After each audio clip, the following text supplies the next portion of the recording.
সুন্দরবনে পরিচালিত যৌথ অভিযানে কুখ্যাত ছোট সুমন বাহিনীর second in command Mohammad Abdus Samad মোল্লাকে অস্ত্র ও গোলাবারুদ সহ আটক করেছে বাংলাদেশ কোস্টগার্ড।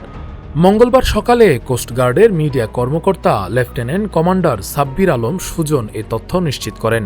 তিনি জানান, স্বরাষ্ট্রমন্ত্রীর নির্দেশনায় সুন্দরবন এলাকায় সক্রিয় বনদস্যুদের দমনে কোস্টগার্ড কঠোর অবস্থানে রয়েছে। এর অংশ হিসেবে operation restore peace in Sundarban ও অপারেশন ম্যানগ্রোভ শিল্ড নামে বিশেষ অভিযান পরিচালনা করা হচ্ছে।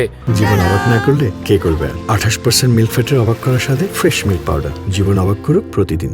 এর ধারাবাহিকতায় সোমবার রাত 10টার দিকে বাগেরহাটের রামপাল উপজেলার সুকদারা বাজার এলাকায় অভিযান চালিয়ে আব্দুস সামাদ মোল্লাকে আটক করা হয়।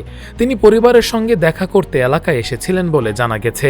পরবর্তীতে তার দেয়া তথ্যের ভিত্তিতে মঙ্গলবার দিবাগত রাত 2টার দিকে মোংলা থানার নন্দবালা খাল সংলগ্ন সুন্দরবন এলাকায় অভিযান চালিয়ে একটি একনালা বন্দুক, একটি এয়ারগান ও 2 রাউন্ড তাজা কার্তুজ উদ্ধার করা হয়।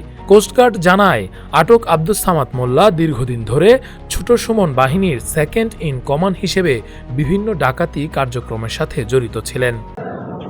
মাননীয় স্বরাষ্ট্রমন্ত্রীর প্রত্যক্ষ নির্দেশনায় সুন্দরবন অঞ্চলে সক্রিয় সকল বনদস্যুর বিরুদ্ধে বাংলাদেশ কোস্টগার্ড কঠোর অবস্থানে রয়েছে। এর অংশ হিসেবে কোস্টগার্ডের নেতৃত্বে operation restore peace in Sundarban এবং অপারেশন ম্যানগ্রোভ শিল্ড নামে দুটি বিশেষ অভিযান পরিচালিত হচ্ছে। এই অভিযানের ধারাবাহিক সফলতা হিসেবে তৃতীয়বারের মতো অপারেশন ম্যানগ্রোভ শিল্ডের আওতায় অভিযান পরিচালনা করে দুর্ধর্ষ ডাকাত ছোট সুমন বাহিনীর সেকেন্ড ইন কমান্ডকে আটক করা হয়। সুন্দরবনে কুখ্যাত ডাকাত ছোট সুমন বাহিনীর সেকেন্ড ইন কমান্ড সুন্দরবন হতে বাগেরহাটের রামপাল থানাধীন সুকদারা বাজার সংলগ্ন এলাকায় পরিবারের সাথে সাক্ষাতের নিমিত্তে আগমন করার জন্য তথ্য জানা যায়। প্রাপ্ত গোপন তথ্যের ভিত্তিতে গত 20 এপ্রিল 2026 তারিখ সোমবার রাত 10টায় কোস্টগার্ড বেস মোংলা কর্তৃক উক্ত এলাকায় একটি বিশেষ অভিযান পরিচালনা করে সুন্দরবনের কুখ্যাত ডাকাত ছোট সুমন বাহিনীর second in command Mohammad Abdus Samad মোল্লাকে আটক করা হয়। পরবর্তীতে আটককৃত ডাকাতের তথ্যের ভিত্তিতে আজ 21 এপ্রিল 2026 তারিখ মধ্যরাত 2টায় মোংলা থানাধীন সুন্দরবনের নন্দনালা খাল সংলগ্ন এলাকা হতে একটি একনলা বন্দুক,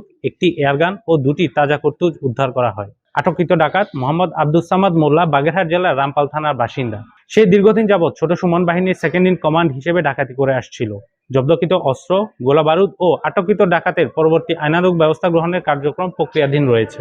সুন্দরবনকে সম্পূর্ণরূপে দস্যুমুক্ত করতে বাংলাদেশ কোস্টগার্ড ভবিষ্যতে এ ধরনের অভিযান পরিচালনা অব্যাহত রাখবে।